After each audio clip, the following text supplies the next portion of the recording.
Hi guys! Nandito tayo ngayon sa The Granary, Biñan, Laguna para i-update kayo ngayong gabi dahil walang tigil ang ulan ngayong bagyong Karina.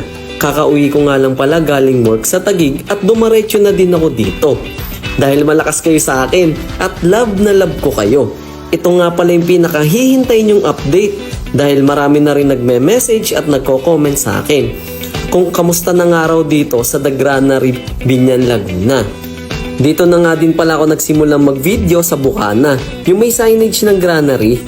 As of now, kung makikita nyo, wala naman tayong matubig na area at tuloy-tuloy pa din ang pagbuhos ng ulan.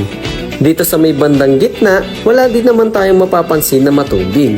Bago ko nga pala ipakita sa inyo, inaanyahan ko muna kayong mag-like, comment, and share para din ma-update kayo sa mga videos ko. Love you guys! At ito na nga guys, dito sa unahan ng Granary, wala naman tayong stagnant water na mataas or baha. So, good news yan sa mga homeowner and future homeowner natin dito sa The Granary. May mga konti lang part na may matubig since di pa naman ayos yung daan dito sa The Granary. Ang ganda nga din pala ng grand entrance dito sa The Granary. Kapag gabi, sobrang elegante tingnan. Imagine, dito na kayo nakatira at everyday, ganto kaganda ang bubungad sa inyo.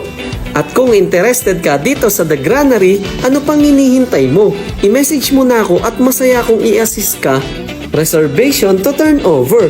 This is Nicholas Kisi-Kisi from Yesland Realty and thank you for watching. Transforming lives, one home at a time. See you again on my next video. Bye guys!